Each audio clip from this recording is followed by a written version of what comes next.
Hello, welcome to the channel and welcome to the conference. All honor, glory, and praise be to our one and only Lord and Savior Jesus Christ. Well, I'm going to talk to you all today again about the workplace. Like I said, I had intended on holding multiple conferences regarding harassment in the workplace, and I was not in a position to do that. But I do want to focus on various workplaces in my conferences, because I believe a lot of people are experiencing spiritual warfare in these types of environments. And one of the first key points that you must realize is that your co-workers are not your friends. Your co-workers are people that work beside you, perhaps not literally, but they came to the establishment perhaps and applied for a job just as you did. And so you must not, you should never blur the line. Of course, I'm not saying you cannot make friends in the workplaces. I'm not saying that. But I'm just saying that if you make a friend, know who they are. And I feel that character is something that can stand the test of time. And I feel like you should judge people by the content of their character, and not, what the setting or the environment may be that you both may be occupying at the time. Your co-workers are just that, workers that work alongside you, perhaps. They are co-workers. Perhaps some of them are your friends. Perhaps some of them are not your friends. Perhaps none of them are your friends. But I feel like it is very important that your main objective in the workplace be why you initially came there in the first place. How can that company benefit you, and how can you benefit the company? And so it should be an even give and take there. I feel that the public school system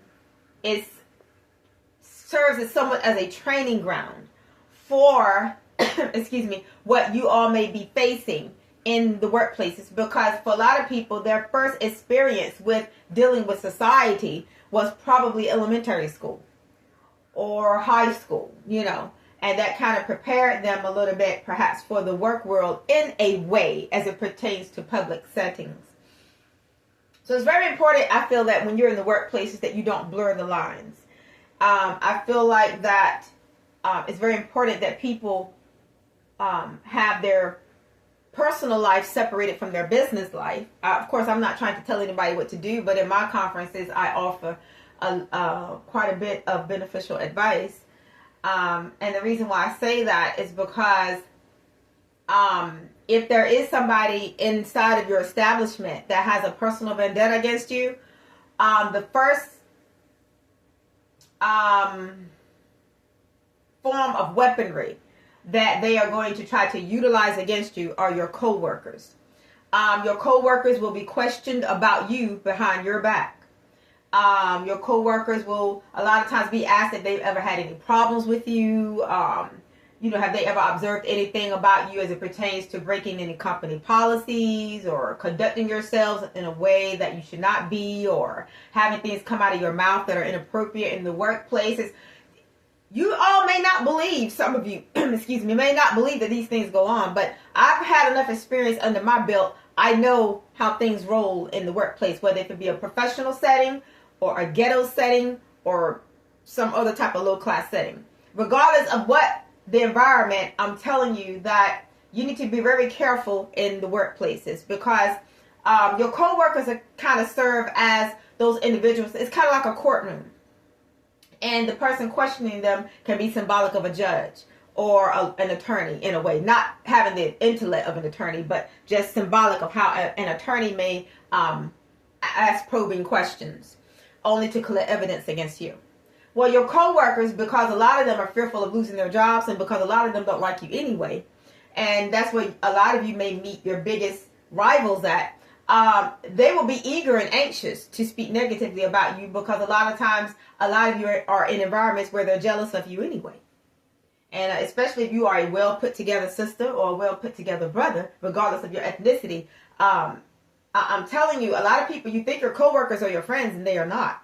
And I've seen it happen to people where you could take people that hung around each other in the workplaces, and if one person ended up leaving the position for whatever reason, they got talked about like a dog by people that they thought was their friend. The people that they perhaps went to lunch with, rode to fast food places with to get lunch, probably exchanged telephone numbers, may have hung out on, outside of the business, outside of the workplace, outside of business hours. A lot of people, if you really knew what people were saying behind your backs, it would throw you. You may find it hard to believe that somebody that you thought was your friend is the main one that's trying to snatch the rug away from up under your feet and destroy your financial stability. I'm telling you guys, because the workplaces are not too different than high school. A lot of people actually bring their high school mentality inside the workplace.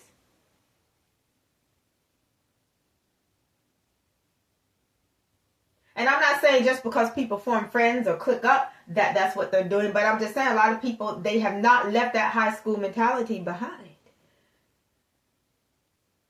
And I'm not saying you can't make a friend. But I guarantee you that if it's a true friend, it will be either probably one or two people. And I feel like you will know in your spirit who that is if you are a spiritual person. And if you're not, then, I've seen people who they probably could have sworn out they had some friends in the workplace, only to have to leave the position or resign from their positions because of those same people that they thought were their friends, and they heard the people talking about them negatively. Because some people have an approach and they have a certain deceptive energy about them. You would just think they were just as good as gold. You would just think they just everyday person from around the way. And they're not. A lot of times that will be your biggest opposer. Your largest opposition. That will be the main one that's putting all the knives in your back. The rope around your neck. The invisible rope. Backbiting. And secretly envious.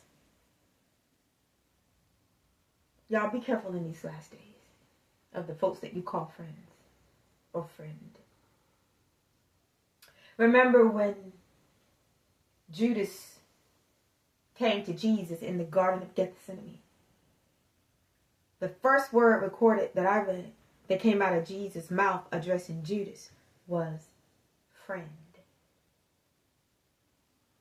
Now, there are those of you out there that will probably get that. Jesus addressed his biggest opposer, his biggest opposer in flesh, because his biggest opposer was Satan. But I'm talking about as it pertains to human terms. He said friend, and I think he asked him where he come from. He could have easily said Judas, where are you coming from? Or use some sort of nickname if they had nicknames in biblical times, and they probably did. There's nothing new under the sun with humanity. But Jesus addressed him as friend. Go read the Holy Scriptures. Perhaps that was Father's way of showing you the face of an enemy. Those that you address as friend.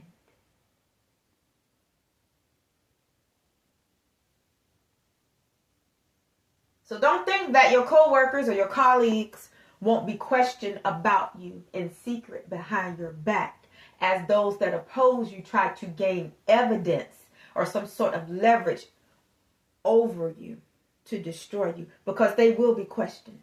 Because people always want witnesses so that they can have somebody to write statements against you. But the thing about writing statements is that a statement needs proof. So when they can't prove what they're writing is irrelevant. Another tactic in the workplace is ostracism. People will try to have your coworkers or your colleagues ostracize you. Actually, that's a blessing. But for people that desire the acceptance of other people, they will see it as a curse. But for people that are about business and know that their real life is outside of the workplace, they will view it as a blessing. Don't see that as a curse. If you are the type of person people really don't want to have, they don't. There's no really to it. They don't want to have anything to do with you in whatever settings. See it as a blessing. Because no weapon formed against you shall prosper. The weapons only prosper when you give your enemies your ammunition. When you let them in your business, when you let them in your house, when you let them on your vehicle, when you bring them into your personal setting, your personal life, that's when you've just given your enemies all the weaponry they need to destroy you. Be careful in these workplaces, y'all. Be careful.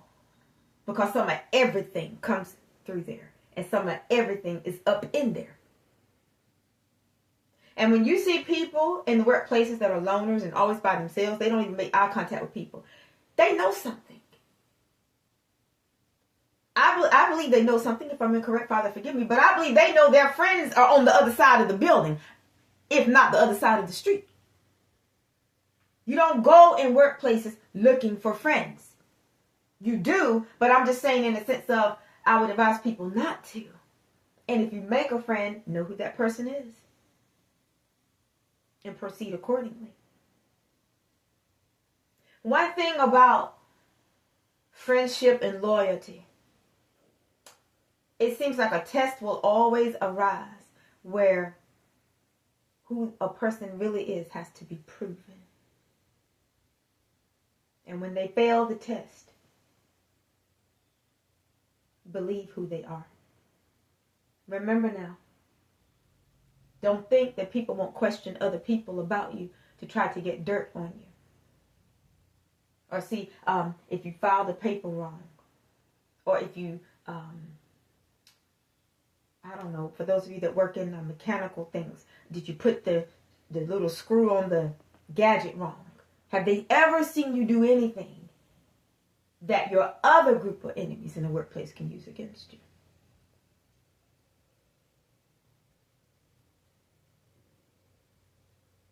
Try the Spirit by the Spirit.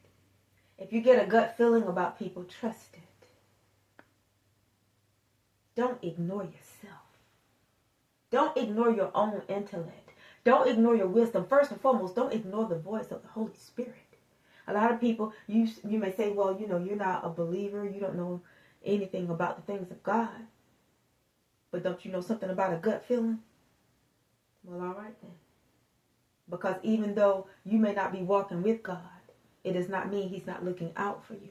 And when you get a gut feeling about somebody, don't dismiss things like that. Don't. That's your spirit picking up on something that is wrong in another individual.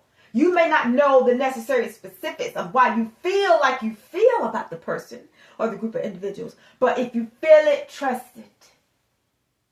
Oh my gosh, trust it in these last days. If you feel it, trust it. If you feel it, trust it. If you feel it, trust it. Because their spirit is talking to you without saying a word. That's toxicity that your spirit is picking up in, that's in them behind all that grinning and all that casual talk. You come out better in the workplaces now, not saying nothing to nobody. Nobody but Jesus. And yes, trouble is going to follow you just because you're a loner. It doesn't mean that trouble isn't going to follow you. But it means that if you had Jesus with you, you can allow Him to address the issue and the individual instead of you stepping, feeling like you have to step on the forefront. But y'all, watch these environments, these toxic environments, because you got people from all walks of life, all different types of upbringings, all different types of neighborhoods, different social classes. And when you know that you're not a part of people as it pertains to who they are, they're going to see you as an outcast, stuck up, thinking you're better, thinking you're this and that. Who cares what they think? Just know who people are. And when they show you who they are, believe them.